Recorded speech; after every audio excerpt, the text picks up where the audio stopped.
Bom dia, pessoal. Estamos ao vivo, então sejam todos bem-vindos. Vou passar a palavra aqui para o Wellington. É um ótimo webinar. Bom dia, pessoal. Tudo bem? A gente vai dar início ao nosso webinar para falar um pouquinho sobre ESG voltado para indústrias químicas. Não só indústrias químicas, né? Acaba se aplicando para várias indústrias. Eu sou o Wellington, sou gerente de automação e software aqui na Intereng, na Leder. Eu cuido mais da parte de tecnologia, né? Então vou estar falando um pouco mais da parte de tecnologia. Tá? Mauro, se quiser se apresentar. Bom dia a todos. Eu sou Mauro, sou aqui coordenador da área de pesquisa e desenvolvimento na DeepESG. A Deep é uma empresa que já tem 5 anos. A gente sempre diz que a gente é uma startup, a gente continua sendo, mas já faz mais tempo. Normalmente se coloca 5 anos para startup, né? Mas acho que a gente mantém o espírito de startup. E o nosso principal aqui trabalho é ajudar as empresas na mensuração, né, de carbono, em fazer seus inventários, né, em buscar alternativas para descarbonização. Então, esse é o nosso trabalho, é o nosso dia a dia aqui. Agradecer muito vocês aí pela oportunidade de estar aqui na mesa, poder trocar experiências, né?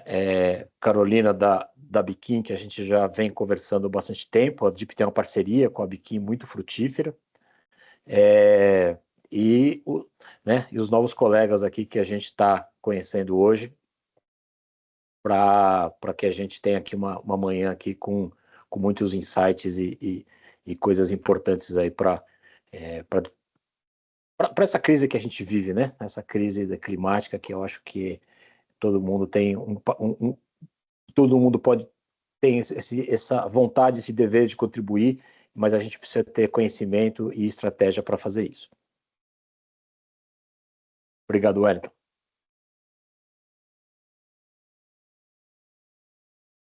Carolina. Bom dia a todos. Eu sou a Carolina Sartori e estou como coordenadora de sustentabilidade na Biquim, da Associação Brasileira da Indústria Química. Estou no setor químico há mais de 15 anos, atuando na agenda climática, nas estratégias de descarbonização, inventários de gás de efeito estufa. E também, assim como o Mauro, gostaria de agradecer o convite para integrar esse webinar. O convite veio, obviamente, através da Deep. A Deep, como o Mauro já falou, é um super parceiro da Biquim, então eu agradeço o convite.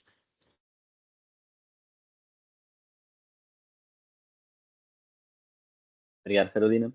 E a Bianca também, nossa parceira. Bianca, se puder se apresentar. Bom dia, pessoal. Sou a Bianca Brício, atuo hoje em dia como gerente de sustentabilidade no Grupo Sonepar, então trabalho em conjunto com o Wellington. A Sonepar é uma multinacional francesa que atua no segmento de distribuição, principalmente focado em B2B de materiais elétricos e soluções e serviços, e está presente no Brasil e em mais de 40 países. E, recentemente, há aproximadamente 6 a 8 anos, o grupo começou a olhar com mais intensidade para as questões voltadas à sustentabilidade e começou também a descobrir sua posição na cadeia e na maneira de fazer a ponte, né? Porque como distribuidores, nossa grande missão é fazer essa conexão dos fabricantes com os nossos clientes, entendendo as melhores soluções e serviços para que a gente consiga criar esse impacto positivo na cadeia. Prazer estar aqui com vocês hoje e vamos lá.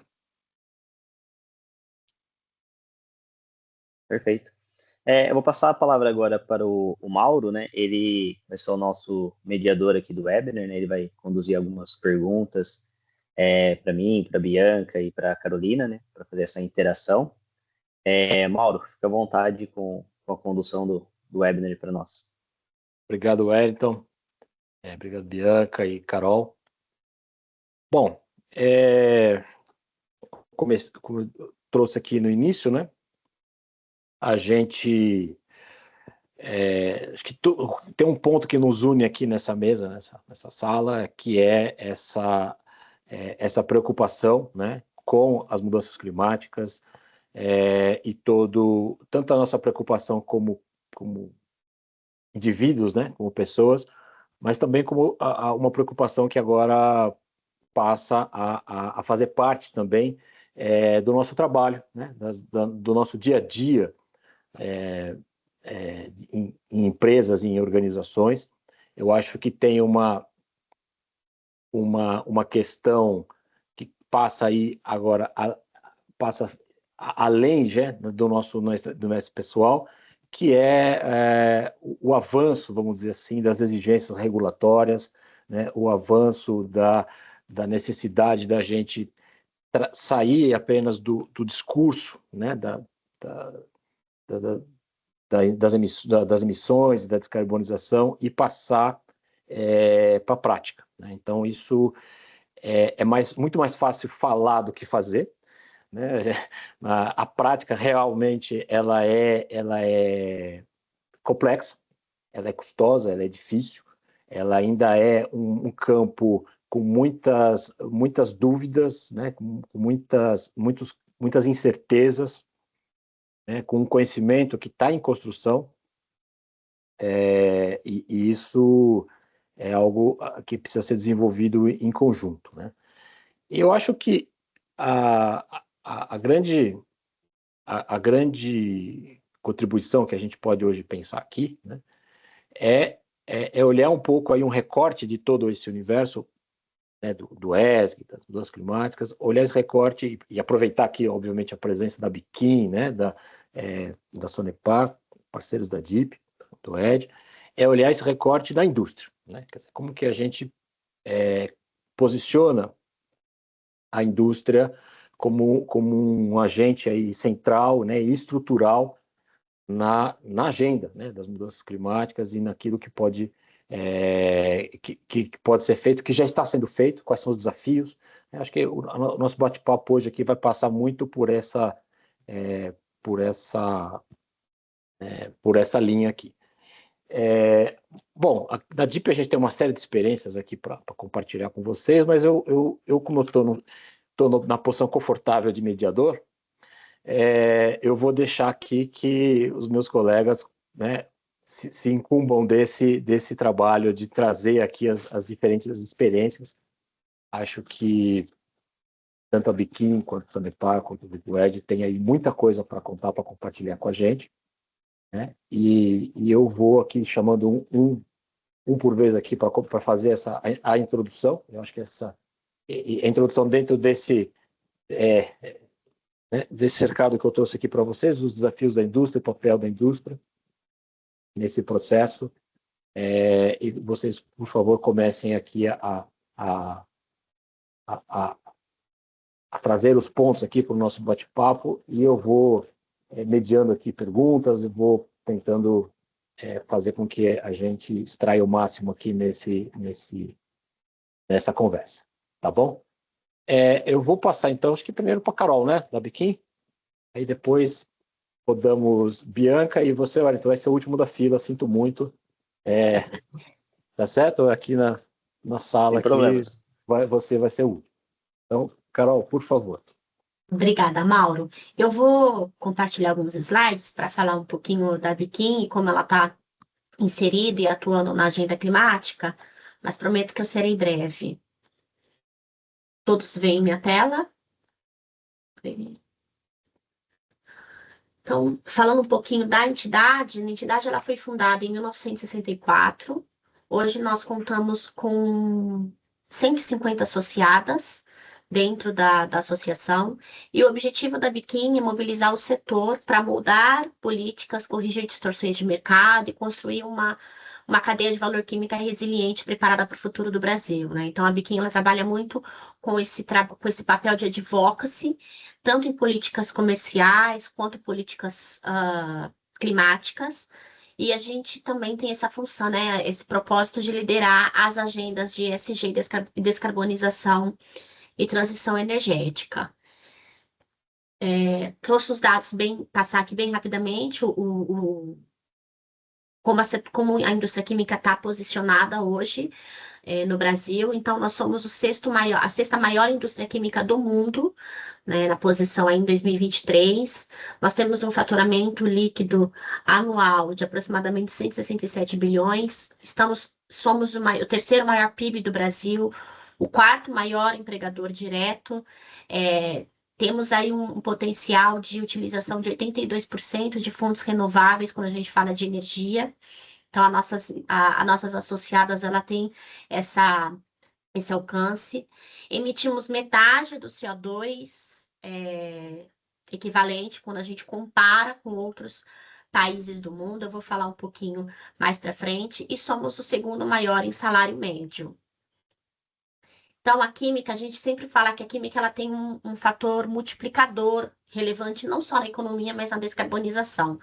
Como a indústria química ela está na base, né, da cadeia de valor, quando a gente descarboniza ou quando a gente move a economia no começo, a gente também descarboniza os próximos elos da cadeia, né? Então, a cada 1 milhão de aumento de produção da química gera 960 mil de acréscimo nos PIB, cria 15 novos empregos, adiciona mais de 500 mil na arrecadação do governo, e quando tem 1 milhão de associado a novos investimentos, também tem um acréscimo no PIB e uma maior geração de emprego, né? Então, assim como na descarbonização, a indústria química também tem esse aspecto relevante na economia.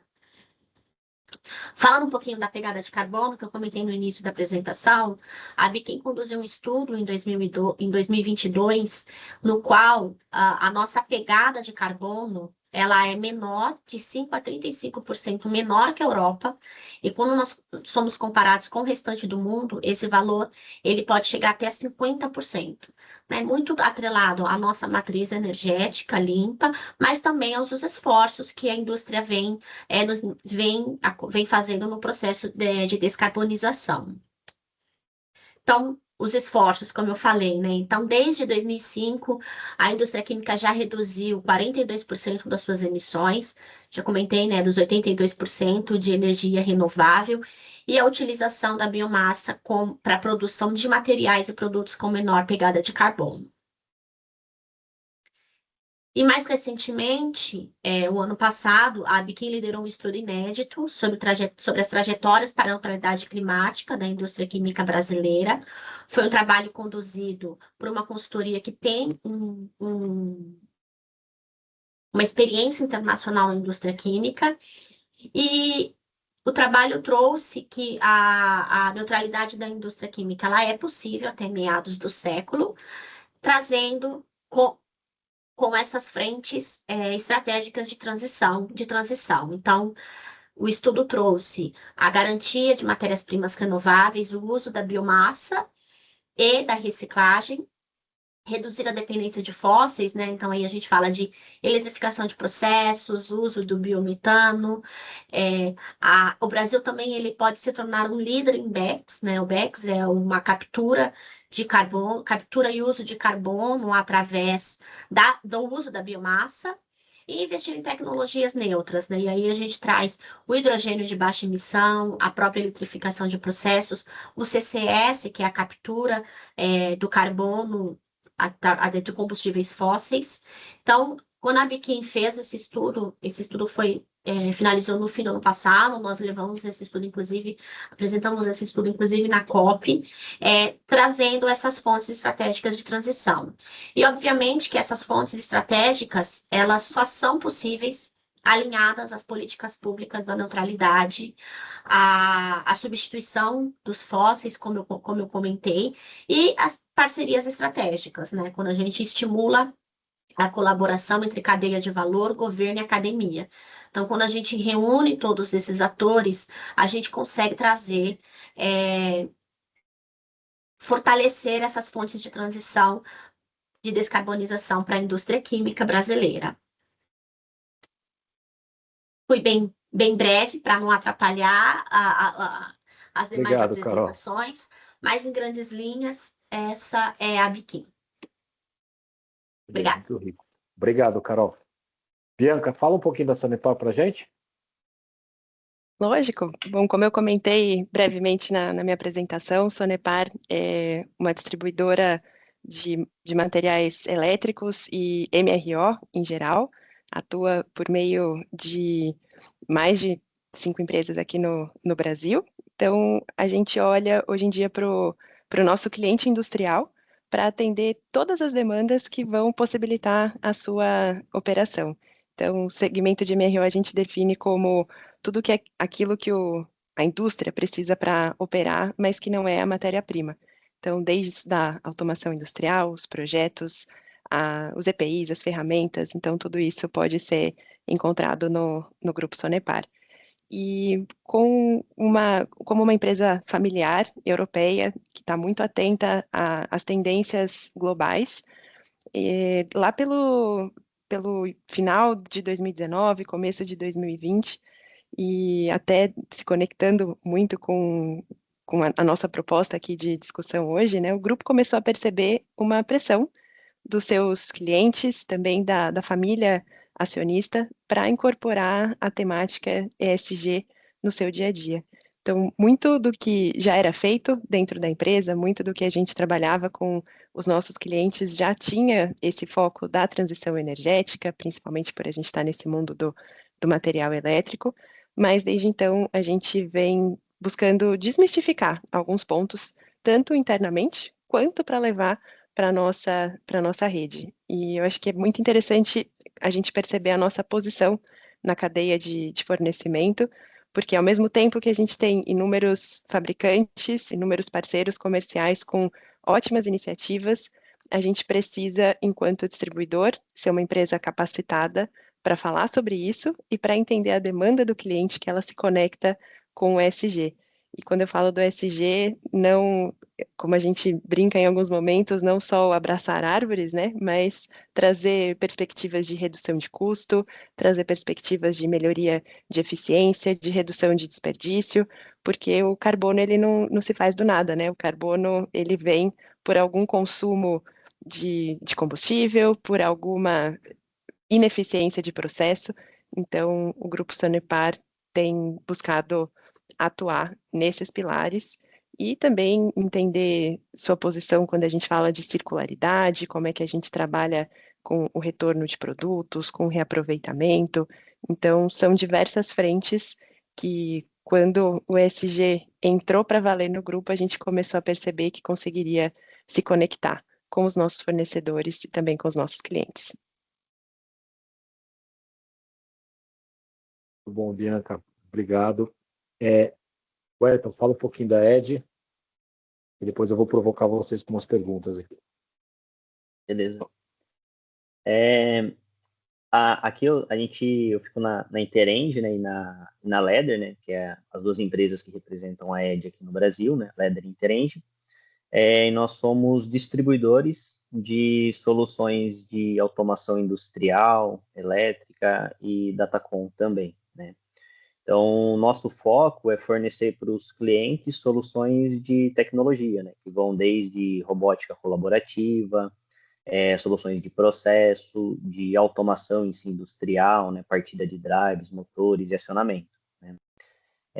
E além disso, né, a gente fornece também a solução, né, a gente tenta entender dos nossos clientes qual que é a real necessidade ali dos problemas, quais os desafios que eles têm, e não simplesmente fazer a venda de um produto, de uma caixinha, né, mas de ajudar ele com uma solução que vai resolver todo o problema que ele realmente tem ali, com diferentes produtos e soluções, né.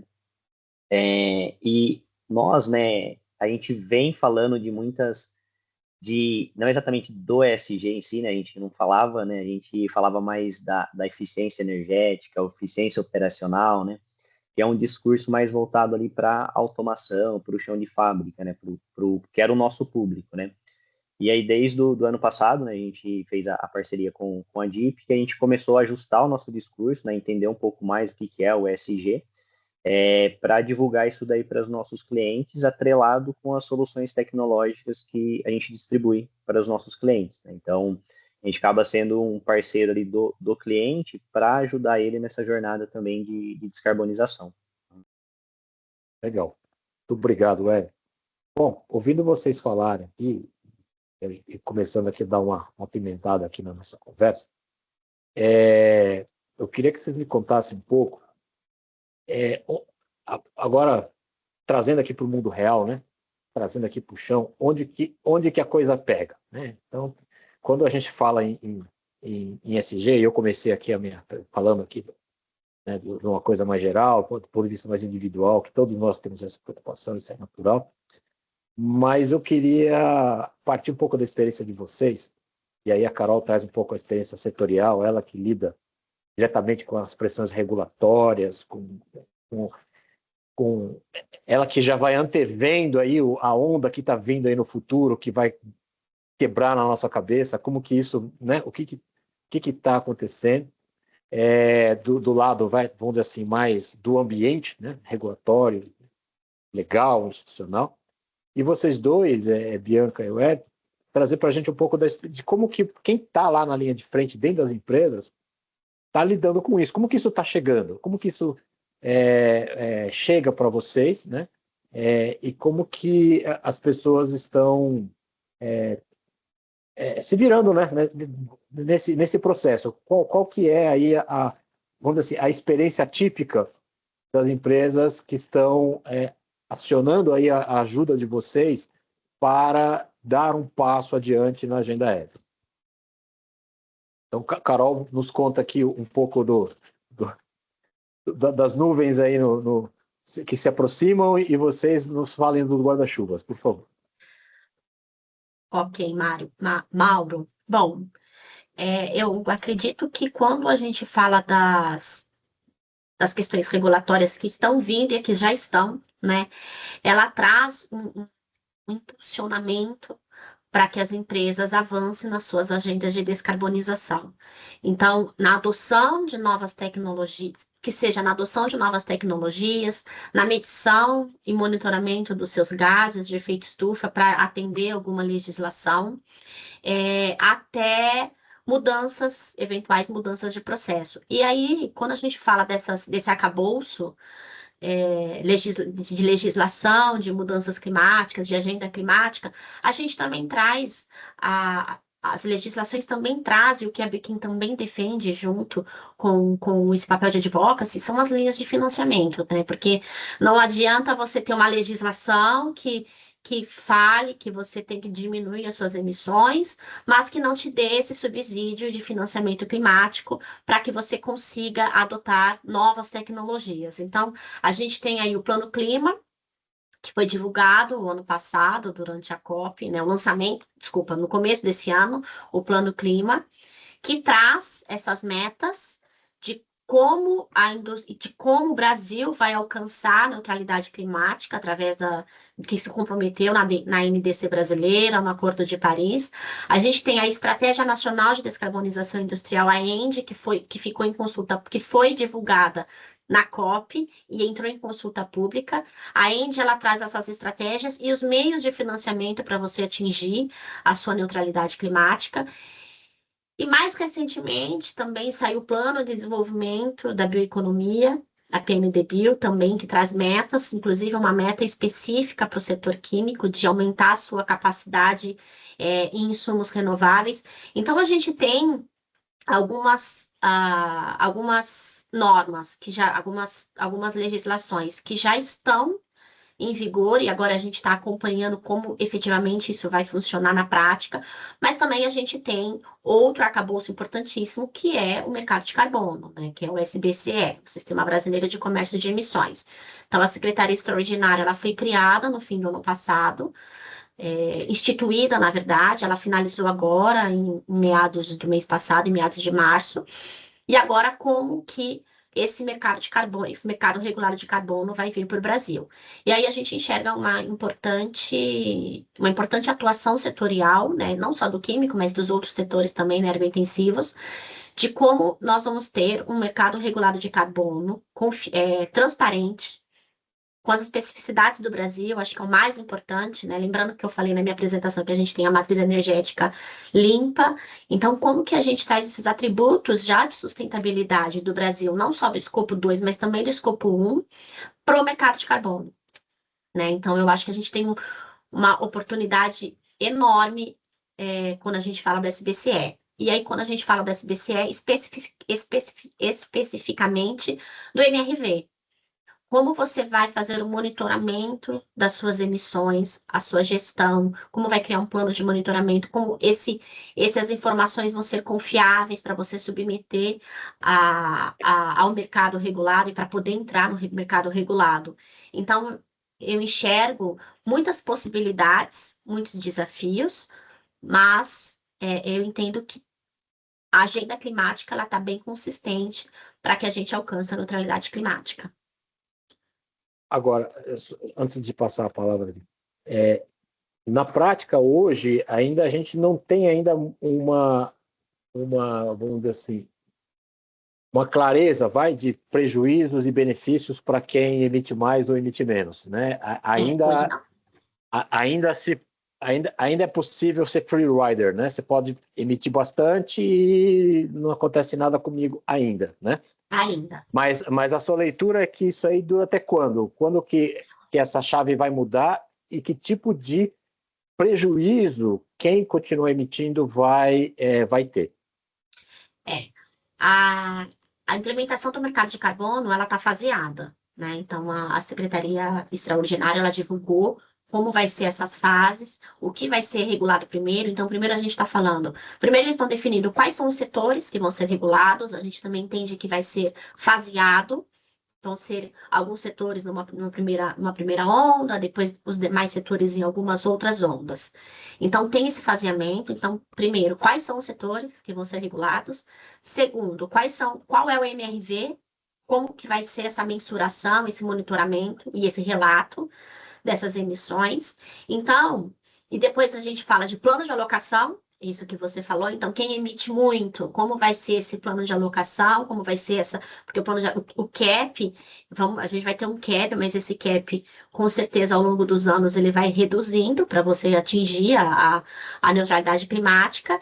Então, acredito que nos próximos 3 anos aí, pensando nesse horizonte de 5, nos próximos 3 anos, a gente já vai ter aí um plano de alocação onde quem emite muito não vai poder, ou vai ter que modernizar o seu processo, ou vai ter que comprar créditos aí para mitigar suas emissões. Mas não pode, o que você comentou, né? Não pode, muito provavelmente o mercado regulado não vai deixar, digamos assim, de você emitir para sempre, o tanto que você emite. Porque vai chegar uma hora que você vai ter que realmente comprovar que você está reduzindo as suas emissões. Então, quem está se mexendo hoje está fazendo esse movimento num movimento de antecipação estratégica. Com toda certeza. Confere isso, Bianca e Wellington. É esse o perfil que chega em vocês? Olha, eu acho que aqui, olhando para o segmento industrial, a gente vê nossos clientes, os nossos concorrentes também bastante pressionados. A gente entende que tem muita coisa acontecendo e quem está conseguindo traduzir isso para ações efetivas tem as oportunidades melhores de sair na frente, né? Então, hoje em dia, o ESG, eu vejo que ele está passando por uma transição. Ele começou muito no voluntário, com práticas e iniciativas que não eram reguladas, muito por olhar e demandas de setores específicos, e hoje em dia isso está se generalizando, talvez como a gente viu com o compliance lá no passado, né? Que ele começou com pequenas ações e hoje em dia a gente não consegue mais nem pensar em empresas e segmentos que não trabalhem dentro de requisitos e normas de ética e compliance e tudo mais. E o ESG ele também está se transformando em uma questão ele passa de voluntário também para uma informação atrelado aos reportes financeiros. A gente hoje já tem algumas normas chegando para empresas que são listadas na Bolsa, o IFRS, por exemplo, que pede que as empresas mostrem quanto, como, riscos. Então, as empresas elas estão pressionadas pelo risco regulatório, então todas essas, mercado de carbono, IFRS que está chegando, precisam entender como traduzir isso para o seu dia a dia.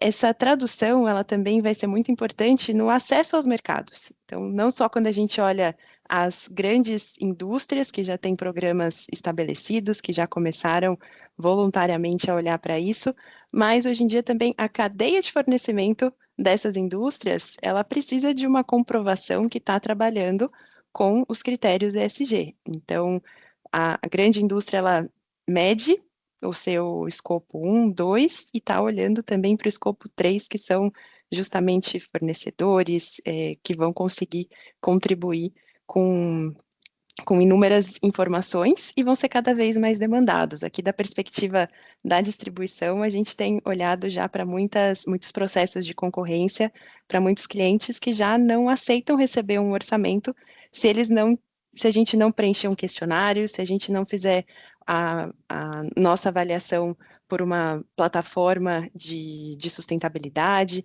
Então, a barra do ESG está subindo e está deixando os nossos clientes cada vez mais criteriosos nos processos de escolha. E aí o que também se justifica, porque eles precisam comprovar o que está sendo feito, porque, novamente, pressionados, e aí pressionados também pelas seguradoras, pelos bancos, que querem entender se é seguro, nesse cenário, como o Mauro comentou, de crise climática que a gente vive, se é seguro fazer um empréstimo, qual que vai ser o juro que vai ser cobrado, dependendo do tipo de negócio da empresa, do tipo de manejo que ela faz com seus fornecedores e seus riscos.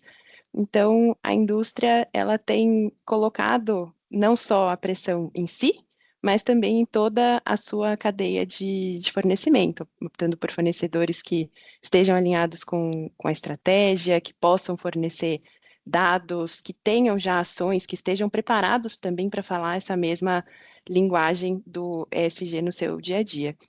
E eu entendo que, aí vou até pedir para o Wellington complementar na sequência, mas eu entendo que quando a gente olha para os nossos clientes, a gente vê dois tipos, né? Aqueles que ainda precisam de uma ajuda para iniciar, estão começando a entender melhor agora o que é o carbono, quais são as implicações de uma futura regulação e o que vai acontecer. Então, eles precisam entender como começar a agir, como trabalhar isso a seu favor para acessar também outros mercados, e clientes que precisam de uma ajuda para avançar, então que já têm uma agenda ESG bem definida, que já trabalham com critérios de sustentabilidade e que estão transformando algumas decisões que antes eram meramente técnicas, mas também em decisões estratégicas, porque reduzir o consumo de energia em um determinado processo industrial, ele deixa de ser só aquela avaliação do investimento,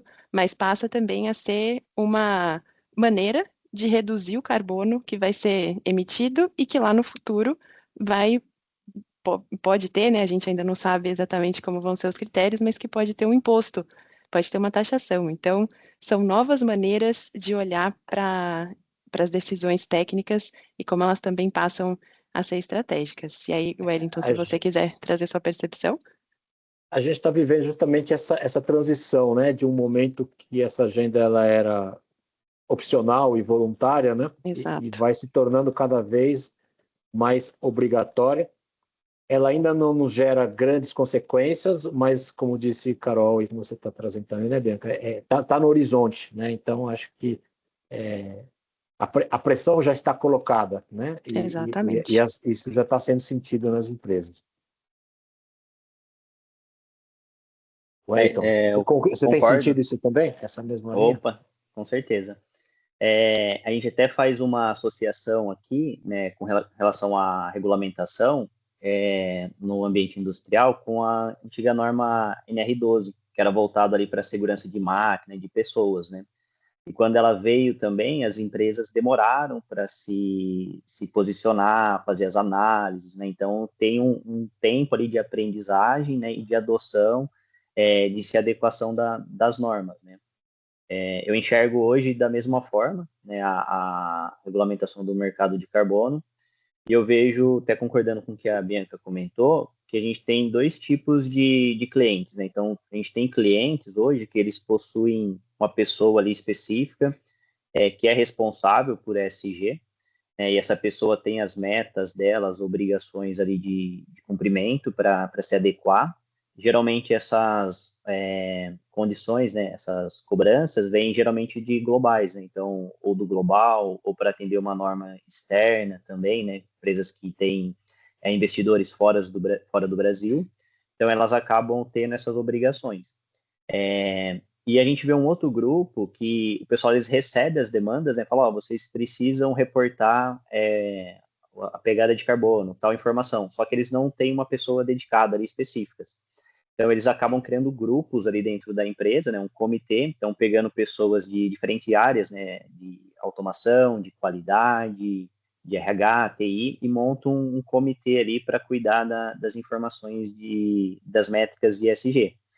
Só que geralmente a gente vê que essas pessoas, eles não têm tanto conhecimento. Então, aí eles pedem nossa ajuda, né, para instruir eles em como fazer essa gestão, como coletar as informações, que muitas vezes essas informações estão espalhadas em diferentes sistemas, são informações muitas vezes manuais, que eles não têm conhecimento, então eles têm essa dificuldade, né, em como consolidar e mapear todas essas informações. Eu vejo isso como sendo uma dificuldade. Então, nós, como fornecedores, acaba instruindo e sendo um ponto de apoio para ajudá-los nessa mensuração, né? E até as empresas maiores, que muitas vezes têm uma pessoa dedicada ali para as métricas de ESG, ela não consegue muitas vezes passar essa informação para o operacional, para o pessoal da automação, ali, manutenção. Então, o que a gente vê, né? O pessoal, às vezes, da engenharia, ele está fazendo um projeto de eficiência energética, onde, para ele, é apenas um ganho de redução de energia. E ele não sabe que aquilo lá está atrelado a uma métrica de descarbonização de ESG, né? Então, ainda falta um pouco a comunicação em como eles replicam ali a meta de ESG, as ações que eles precisam com o dia a dia do operacional das plantas, né? Então, esses são os pontos que eu vejo dentro das indústrias. E algumas empresas, né, que já estão um pouco mais avançadas, eles acabam tendo algumas priorizações para esses projetos que são atrelados à sustentabilidade, né? Então, ou eles priorizam, né, para que aquele projeto possa ser executado antes do que outros projetos, ou eles já têm algumas verbas de CAPEX destinada para esses projetos também, né? Então, a gente vê uma boa diferença na maturidade de diferentes empresas, né? Legal, Wellington. Bom, eu vou puxar umas perguntas aqui do meu repertório. Tem um ponto na apresentação da Carol que chama muita atenção, né? Que é essa leitura, né, das vantagens que a gente já tem no Brasil em termos de matriz energética. Então, a gente tem vantagens comparativas, vamos dizer assim, em relação ao mundo, que pode se traduzir em competitividades e formas interessantes de fazer. Mas só as vantagens não são suficientes, né? Acho que tem um elemento aí que é ligado às tecnologias, né? As tecnologias que nos permitam tirar o máximo dessas nossas vantagens, né, vamos dizer assim, comparativas em termos de sustentabilidade.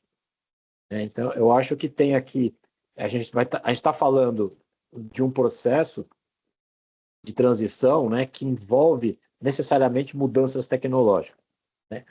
Tecnologias que vão ter custo, outras que talvez tenham ganhos, né? Acho que esse é um ponto importante para trazer também. Evidentemente, você troca de tecnologia e isso te traz, em curto prazo, retornos positivos. Então, eu queria que vocês falassem um pouquinho desse lado, tá? Da tecnologia, né, como um acelerador aí da transição. Eu vou inverter a ordem agora para variar um pouco. Vou botar o Wellington primeiro, depois Bianca e, por último, Carol dando o fecho, tá? Pode ser assim? Vamos lá, Wellington. Vamos lá.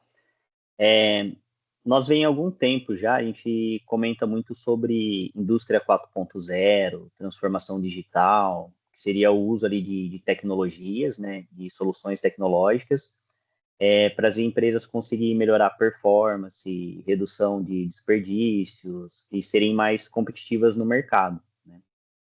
Quando a gente vai para o ESG, a gente mantém, né, esse discurso de transformação digital, que acreditamos que faz parte, né, e ajuda.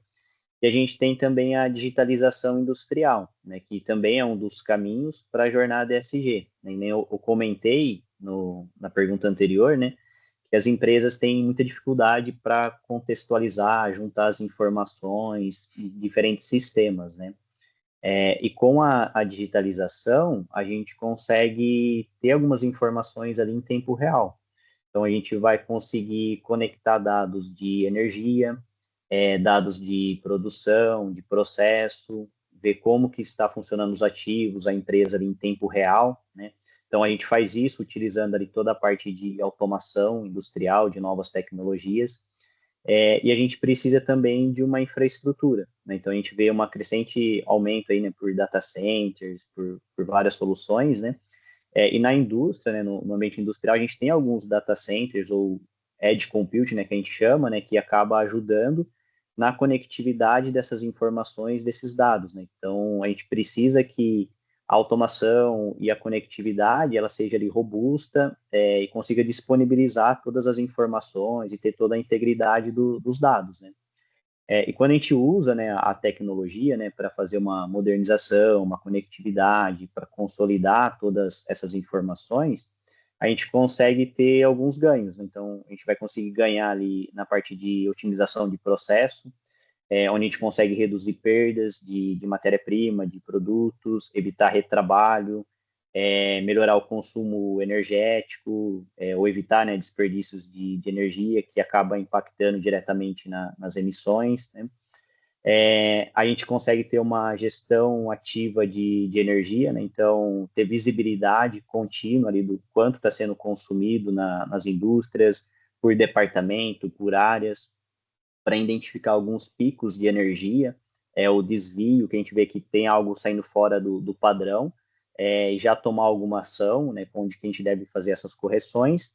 E também tem a terceira, que a gente fala, né, ganho, é a parte de tomada de decisão, né? Quando a gente tem a conectividade ali das informações, informações em tempo real, a gente vai deixar de olhar o que passou, né, e fazer uma correção depois que já aconteceu, mas tentar se antecipar e ter uma agilidade e rapidez nas soluções ali com mais precisão, né? Então, a gente consegue ser mais eficiente, reduzir energia, diminuir ali a descarbonização quanto antes, né, para que as empresas continuem produzindo mais, com mais eficiência, gastando menos energia e até tendo um menor impacto ambiental também, né? Bianca, fala um pouquinho da tecnologia aí, como a Sonepar nos ajuda aí do ponto de vista tecnológico a aproveitar nossas vantagens.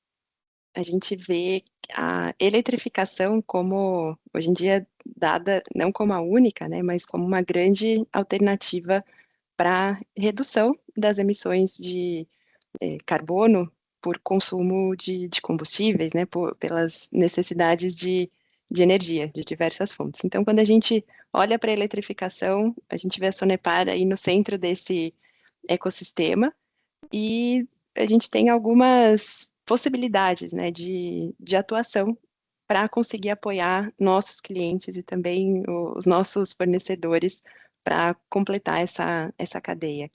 Então, dentro da Sonepar, a gente está trabalhando com fornecedores homologados que cumprem todas as suas regras e normas, né? Tudo que a gente pode olhar para critérios de sustentabilidade, critérios de desempenho, eficiência. Então, o nosso portfólio, a gente já acredita que seja um grande diferencial para que o nosso cliente tenha certeza de que está consumindo um equipamento, está consumindo um serviço também que vai levar a sua eficiência a outro nível, seu desempenho a outro nível. A gente está cuidando para que esse portfólio ele também seja avaliado constantemente, que a gente consiga passar mais informações para o nosso cliente. Então, dentro da Sonepar, a gente tem uma iniciativa chamada Oferta Verde, e já há mais de 4 anos nós trabalhamos para obter informações desde análises de ciclo de vida do produto, que muitos de nossos fabricantes disponibilizam, avaliações como o REACH, ROS, né, que são fichas de segurança que falam da composição desses produtos. Então, a gente está trabalhando na transparência desses materiais para que o nosso cliente, ao consumir, ele esteja mais informado e também para que a gente consiga oferecer opções com base nessas avaliações. Então, olha, eu tenho um produto que pela constituição, aqui pela análise de ciclo de vida, pelo material que ele é constituído, pelas possibilidades de reparo, ele tem uma pegada de carbono X. Em comparação, eu posso te oferecer outro produto com a pegada de carbono Y. Como isso, a gente tem, com todo esse processo, a gente tem como meta, até o final do ano que vem, conseguir colocar nos nossos orçamentos, nas nossas cotações, a pegada de carbono.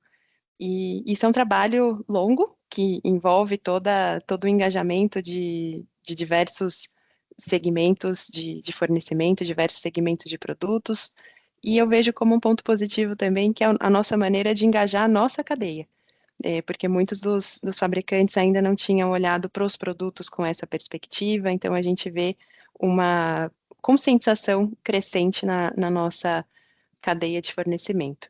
E quando a gente fala, complementando aqui o que o Wellington trouxe, que está no dia a dia dos clientes, quando a gente olha para a questão da eletrificação, a modernização de infraestrutura, condições de mais alta eficiência, elas são importantíssimas e fazem parte do que a gente trabalha no nosso dia a dia para que os nossos clientes consigam, com menos energia, produzir mais, com processos mais eficientes, então sempre focando em trazer as melhores possibilidades e as melhores soluções para que a gente atinja os mais altos níveis de eficiência.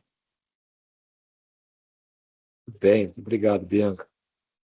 Carol, a gente está já com o nosso tempo terminando. Eu queria aproveitar aqui a Biquim para a gente falar um pouco sobre futuro. Você já mencionou um pouco lá na sua apresentação, né? Mas eu queria que vocês todos, né, falassem um pouco sobre como que vocês estão agora enxergando esses próximos anos. A Carol já falou um pouco, mas eu gostaria da gente retomar, né? Acho que tem alguns pontos que a gente falou pouco, né? Tem aí o horizonte dos ajustamentos, que é uma decorrência dos mercados de carbono, né? Os CBAMs da vida. Temos aqui algumas exigências, né? Já estão acontecendo, que impactam, por exemplo, a indústria química mais indiretamente, como programas da automotiva que já começam a atingir toda a cadeia de fornecedores, né? Toda a questão do que a gente chama do escopo 3, né? A gente está falando aqui das empresas cuidando do seu próprio quintal, das suas próprias emissões, né? Mas a coisa vai ganhando um grau de complexidade maior quando a gente também tem que cuidar das emissões dos nossos fornecedores, porque, de algum modo, essa conta também chega para a gente, né? Então, aí tem um efeito sistêmico aqui que vai aparecendo, né? E ele é crescente, né? Acho que esse é o ponto aí a ser reforçado. Mas eu gostaria de uma palavra final de vocês sobre o futuro e um pouco como vocês enxergam o papel do Brasil nesse futuro. E aí a gente abre rapidinho para algumas perguntas aí do público. Então, posso começar? Sim, agora é com você, cara. Tá bom. Falando, assim, dando um overview bem do que o Wellington e a Bianca trouxe, né? Se eu tivesse que resumir um primeiro passo fundamental, seria comece medindo as suas emissões. Conheça as suas emissões. Conheça as emissões dos seus processos, seja combustão estacionária, fugitiva, escopo 1, escopo 2 e posteriormente escopo 3, porque é isso que você falou. As empresas precisam, de alguma maneira, engajar a sua cadeia de valor, porque descarbonizando antes, você consegue descarbonizar, você agrega a sua descarbonização. Porque sem um diagnóstico claro das emissões, escopo 1, 2 e, quando possível, o 3, a empresa não consegue priorizar suas ações. não consegue priorizar as ações, vai ter dificuldade em acesso de financiamento climático e nem responder às exigências regulatórias, por exemplo, do mercado de carbono ou até mesmo de um CBAM. E aí, a partir do momento que você conhece as suas emissões, aí você vem para um segundo movimento, né? Que é integrar a descarbonização à estratégia de negócio. Então, isso é muito importante. As empresas precisam integrar o ESG na sua estratégia de negócio. Se o ESG, a sustentabilidade, não estiver no topo da pirâmide das empresas, avançar nessa agenda fica bem mais complicado. Então, quando você consegue integrar essa descarbonização na estratégia, não trata só como um projeto paralelo, ou só como mais um projeto da área de sustentabilidade, né? É importante que as empresas mudem seu mindset, porque sustentabilidade dá retorno financeiro. Pode não ser imediato, mas vai dar um retorno financeiro a longo prazo. Então, esse mindset é muito importante que as empresas mudem a sua cabeça, né? E como eu já falei, engajar a cadeia de valor e buscar parcerias entre associações, provedores de tecnologia, iniciativas setoriais, porque quando todo mundo se reúne, né, e muito pouquinho do que o Wellington e a Bianca falaram, quando você tem essa atuação integrada entre o setor, a associação setorial, empresas de tecnologia, plataformas de dados, as empresas com certeza vão conseguir avançar na agenda climática. Carol, Tem eu esse vou. elemento da competitividade futura, né? Exatamente, Ela tem que ser construída hoje e o ESG é central nesse processo. exatamente. Então, a Bianca comentou da taxa de carbono, né? O CBAM, uma taxa de fronteira de carbono para o Brasil é extremamente importante, porque a gente barra importação de produtos que não têm uma pegada de carbono Equivalente. maior que a nossa, né? Então, tudo isso conecta, mas as empresas precisam começar a sua jornada ou continuar a sua jornada, né? Bianca. Eu tinha aberto aqui o microfone só para falar que eu vou ter que bater na mesma tecla que a Carol, acho que medir, né? A gente não gerencia o que a gente não mede, e a medição está ali na base de tudo.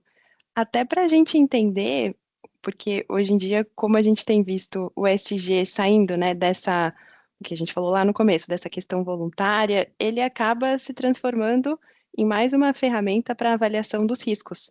Então, a gente precisa também medir riscos, medir os impactos. O risco de não acessar um mercado porque eu não tenho, claro, qual que é a minha pegada de carbono. Deixar de economizar energia porque eu não tenho claro que isso é um risco potencial, né, da minha operação. Então, medir, e não importa em qual elo da cadeia a sua indústria esteja. Então, pode ser uma indústria grande, pode ser um fornecedor de uma grande indústria, pode estar também no segmento de serviços. Então, ter muito claro a sua pegada e fazer uma medição consistente vai possibilitar encontrar os gaps, o que a gente precisa corrigir, vai possibilitar também trazer algumas melhorias de processo, vai trazer acessos a novos mercados, uma vantagem competitiva, porque quando eu estou falando de pegada de carbono, o meu concorrente não está, isso acessa diferentes pessoas dentro de uma organização, então também é importantíssimo. E com essa medição, eu acho que um próximo passo muito importante é pensar em tecnologia, em projetos de redução e de eficiência como um investimento. Tem muitas empresas optando, talvez, por olhar para a descarbonização já com uma compensação, com um crédito de carbono, não olhando que isso é um custo agregado que vai continuar por anos e anos. Então, quando eu olho para a oportunidade de investir em tecnologia e reduzir essa pegada para ter uma menor necessidade de compensação, isso vai fazer uma grande diferença na avaliação do custo do investimento. Então, empresas que têm metas, empresas que estão fornecendo para empresas que têm metas, pensem em como reduzir o seu consumo, em como investir em projetos de eficiência para que vocês sejam cada vez mais competitivas.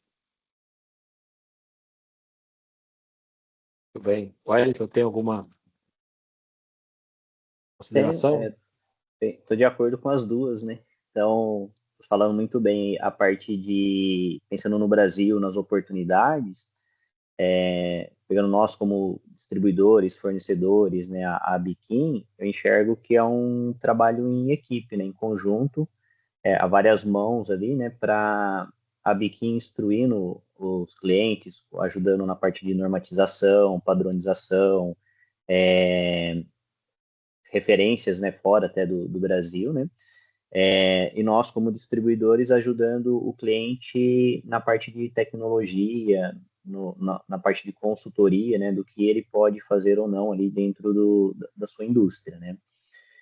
E como um primeiro caminho, realmente, né, eu concordo com as duas também, que é a gente medir, né. Então, como que eu vou reduzir algo que eu não sei quanto que eu estou emitindo? Então, a gente precisa primeiro fazer o ideal é fazer a mensuração, para saber quanto de emissões a gente está tendo, para depois começar a priorizar alguns projetos, aplicações que faz mais sentido e que teria mais retorno até para o próprio cliente, né?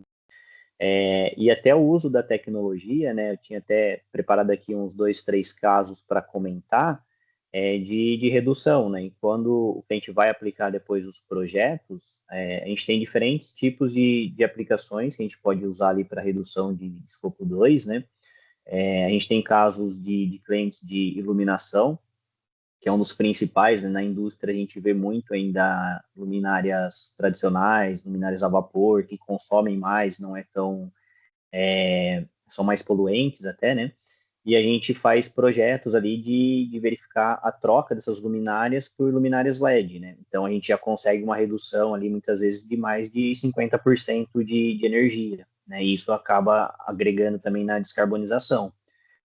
E a gente teve um caso, né, de um cliente nosso que ele ia fazer um projeto de troca ali de iluminação, só que ele não tinha exatamente a verba aprovada naquela área, né? Então, e aí eles descobriram internamente que eles tinham uma verba voltado para descarbonização dentro da empresa. Então, conseguiu aprovar e priorizar o projeto.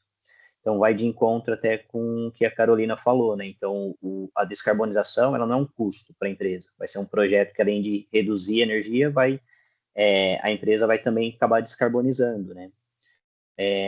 Um outros casos que a gente tem, né, a gente vê também, é a parte, principalmente na indústria química, tem muito vazamento de gases, vapor, né, emissões fugitivas.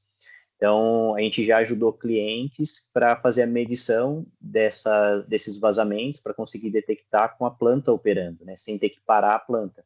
Então, com isso, a gente consegue também reduzir emissões fugitivas com a planta operando, sem depender do operador, do ruído ali, né, dele ter o feeling do operador. Isso acaba ajudando também na redução dessas emissões, né. Em outro caso que eu queria até comentar, é que a gente vê muito na indústria química e nas outras também, é a parte de motores, né. A gente tem motores ali mais antigos, que são menos eficientes, são dos maiores vilões ali de energia da pegada de carbono. Então, a gente tem casos de redução onde a gente fez simplesmente a troca de um motor, né, para um motor mais eficiente, ou até um inversor de frequência mais moderno. A gente tem vários casos, né, voltado até para usina de cana-de-açúcar, para centrífuga de açúcar, onde fazendo essa troca, né, que a centrífuga ela tem muito oscilação ali de velocidade, ela acaba tendo muitos picos de energia e consumindo bastante, né? Então a gente fez a troca por equipamentos mais modernos, que os fabricantes já têm essa preocupação, né, de produzir equipamentos com uma pegada de carbono menor e que são mais eficientes, né? E fazendo essa troca, mais os ajustes ali de parâmetros, de configuração, nesses casos, né, que a gente teve, o cliente reduziu em média ali 15% de energia, só que eles aumentaram 3 ciclos por hora. Então, eles conseguiram produzir muito mais gastando menos, né? Então, a tecnologia ela vai ajudar, né, os clientes nessa parte de descarbonização, desde que eles façam também, né, tenham a visibilidade de quais são os projetos essenciais ali para dar uma priorizada, né? Tudo bem, muito obrigado, Wellington. Pessoal, o nosso tempo aqui já está avançando. Primeiro eu queria dizer que, puxa, aprendi muito com vocês aqui hoje, muito legal, aprendi os 3 aqui. as três, né? Tem mais mulher, vou colocar as três, desculpa, Érica, eu vou deixar você minoria, aprendi muito com as três aqui. Eu queria saber se na plateia, quem está nos acompanhando, se alguém tem alguma pergunta sobre qualquer um dos temas que a gente passou aqui hoje. Pergunta, acho que pode jogar no chat, né? Como que está a estrutura da pergunta aqui mesmo? Bianca que sabe melhor aqui, ó. Oi, Mauro. Tem aqui no Perguntas e Respostas, tem sim, do Rafael. Se vocês Ótimo. clicarem aí em cima, vocês conseguem visualizar. Eu estou no celular, para mim está um pouco Eu vou puxar aqui para você. Você consegue ler para mim a pergunta? Vamos lá. O Rafael direcionou para todos, fez 2 perguntas. A primeira é: as COPs, e principalmente a COP 30, têm gerado movimentos mais intensos em relação ao tema da descarbonização na visão de vocês? Que vocês têm. Passar a palavra para vocês primeiro, eu entro na sequência. Mauro, vamos lá, aproveita, vamos pegar a sua opinião nessa. Aí a gente passa para a Carol. Sim, não acho que a COP tenha sido uma grande divisora de águas, não é isso, mas ela faz parte de um processo contínuo, né? E achei muito importante ela ser no Brasil, acho que traz aí uma... para quem está envolvido com o assunto, isso é um tema, um evento a mais de uma linha aí do tempo muito grande. Mas eu acho que para muita gente no Brasil e para muitas empresas, etc., serviu como um dado de concretude, né, de realidade. A gente falou hoje um pouco aqui, insisti um pouco para a Carol trazer também essa perspectiva, né, entre o que está agendado para acontecer e o que de fato já está acontecendo. Às vezes a gente acaba tendo até é normal como ser humano a gente ter essa postura meio conservadora de dizer, não, mas isso aí ainda é conversa, isso não aconteceu ainda, né? Na hora que acontecer a gente vê, né? Acho que a COP traz um elemento nesse sentido de que olha, mais um passo, está acontecendo, né? A gente que acompanha aqui o dia a dia, a gente sabe que está acontecendo, né? E a nossa ansiedade, a nossa preocupação é uma indústria, um capex gigante, não é algo que se muda de um mês para o outro, nem de um ano para o outro, né? Requer uma estratégia mais de longo prazo, requer uma estrutura, né? Como eu trouxe todo mundo aqui, puxa, preciso saber a minha indústria, que pé que está? Eu sou muito emitente, eu não sou? Como que eu estou comparativo aos outros? Como que eu estou posicionado? Né? Que tipo de oportunidade eu tenho para resolver no curto prazo, que eu consigo aqui chamar o Wellington, chamar a Bianca para a gente já começar a resolver, e que outras que eu preciso juntar com a Carol aqui para pensar a legislação, para pensar mais, né? Buscar formas de financiamento para mudar a minha planta. Como que eu me posiciono, né, no tempo? Acho que essa é uma questão que ainda a gente sabe que ainda não está na mesa de todo decisor, de todas as empresas no Brasil, do grande decisor, né? Certamente está na mesa de quem está lidando com o tema da sustentabilidade, certamente está, mas não necessariamente ainda subiu os andares que precisa subir. E acho que a COP nesse sentido ajudou. Carol, tem algum complemento sobre isso? Na verdade, é só concordar com o que você comentou, né, Mauro? Tudo bem. Conscientização brasileira em relação à mudança climática e agenda climática. Quando a gente traz a COP para o Brasil, eu acho que abriu os olhos das empresas, né, de muitas empresas, e os olhos também do exterior. Acho que traz esse olhar do Brasil, da renovabilidade, da matriz energética limpa, muito mais apurada, né? Então, é exatamente isso que o Mauro comentou. Houve avanços, pero no mucho, né? Teve alguns impasses, mas quando a gente trouxe para o Brasil essa conscientização maior aqui dentro, eu acho que cresceu, abriu os olhos dos gestores, né? E é o que o Mauro falou, sustentabilidade é jornada. Não acontece do dia para a noite. Você não muda uma caldeira do dia para a noite. Existe um investimento, existe um CAPEX, mas existe um retorno lá na frente quando a gente fala de mercado de carbono, de CBAM e etc. Eu acho que o ponto interessante da COP30 no Brasil foi a grande vitrine, né, que o Vitrine. evento se tornou. Então, a gente teve uma grande participação do setor privado, apesar de não algumas sim estarem nas conversas oficiais, mas também em momentos extraoficiais, né, trabalhando para que as boas iniciativas fossem vistas, e com isso eu acho que, como vocês comentaram, né, criou um grande engajamento geral das cadeias, de outras empresas, para que a gente conseguisse ter um pouco mais de percepção do que está acontecendo. Você leu uma pergunta, não eram duas? Foi, são duas. Vamos para a segunda. Então, vamos lá. Como a logística, o transporte e toda a cadeia tem desafiado avançar cada vez mais na neutralidade. Então, pergunta sobre logística. Quem pega essa? Posso começar fazendo algumas considerações. Então, dentro de um grupo de distribuição de materiais, logística, sem dúvidas, é um dos grandes pontos que a gente precisa considerar nas avaliações e medições de carbono. E eu acho que a gente também entra nessa questão de jornada quando fala sobre isso. Dentro da logística, primeiro passo, medição.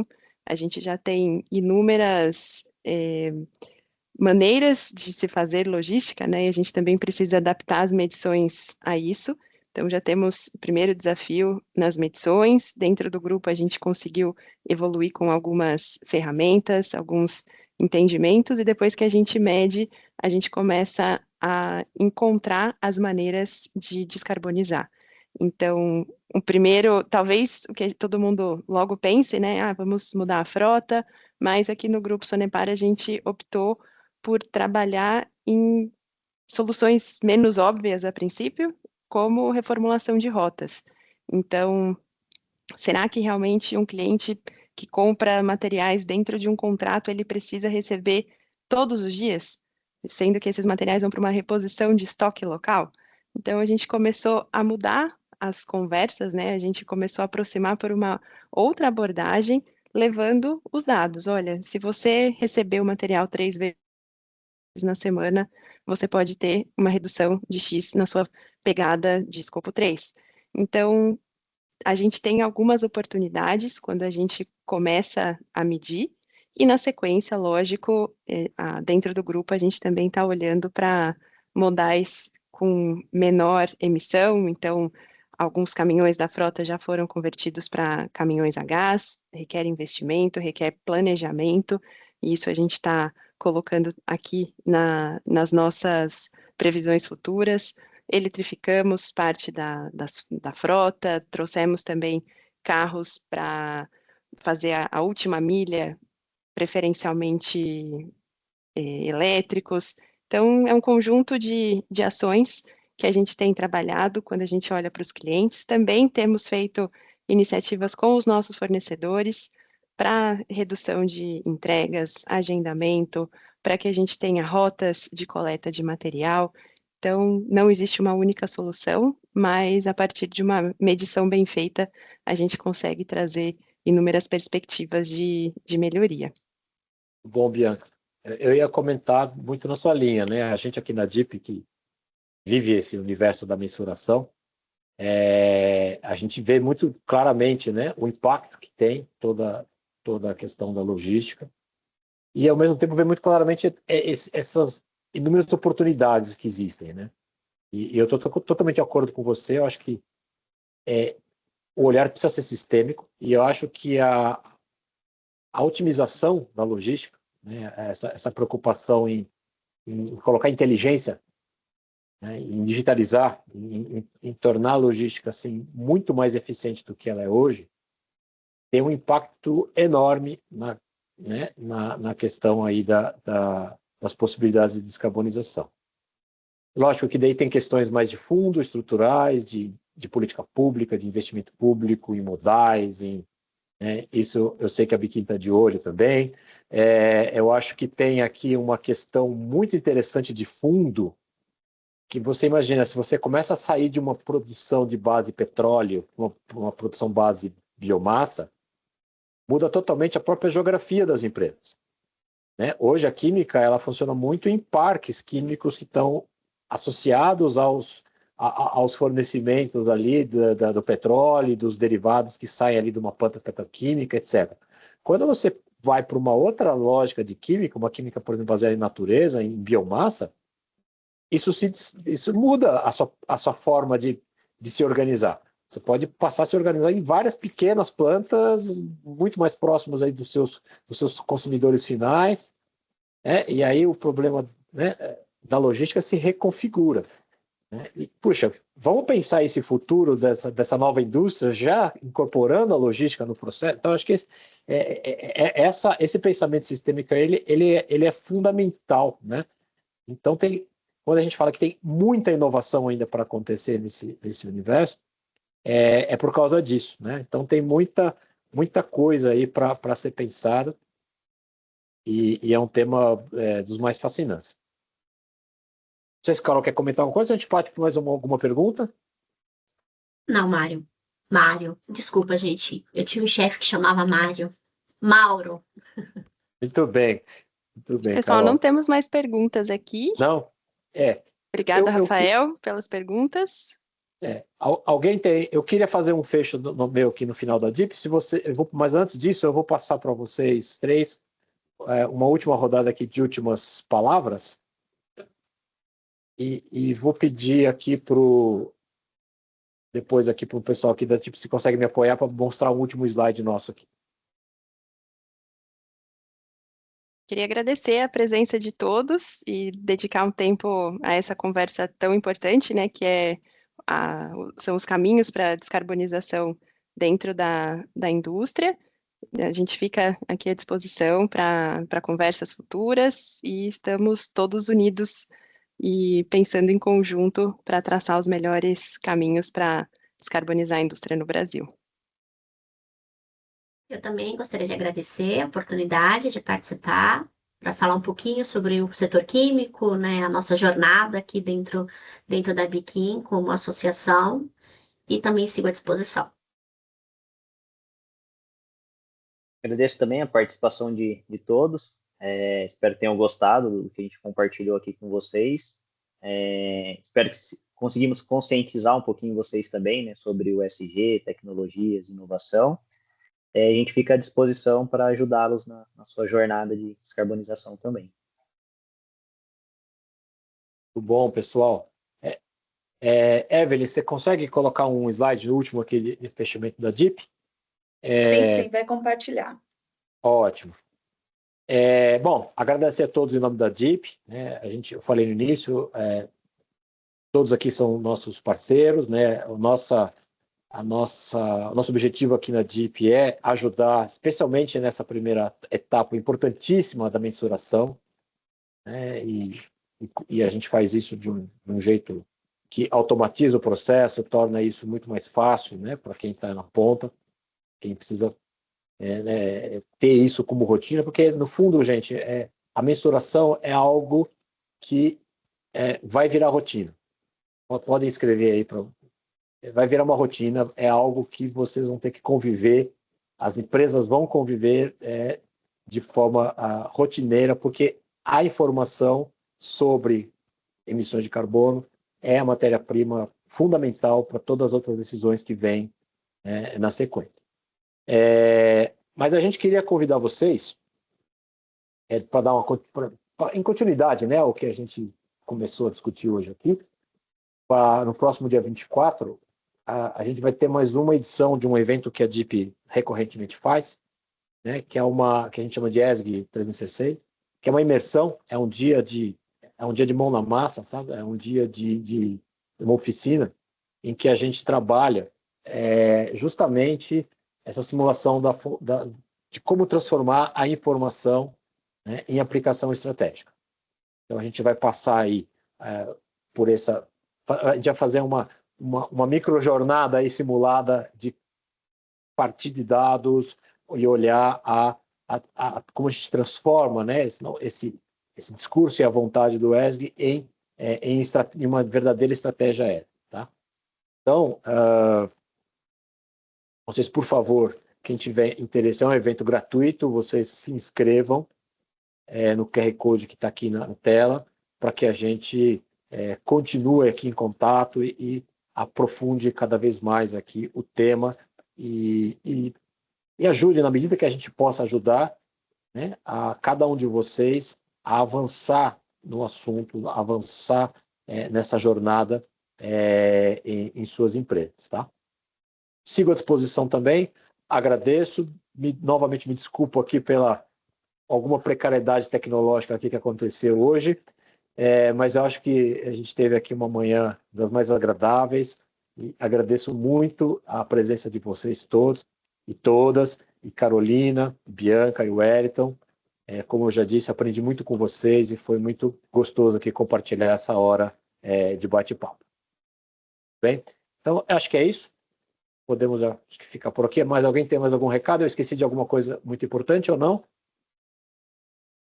Então, se não, Tudo isso. Certo. Então, eu aqui então encerro a nossa jornada de hoje e até a próxima, pessoal. Um bom dia para todos. Tchau, tchau. Obrigado, pessoal. Tchau, tchau.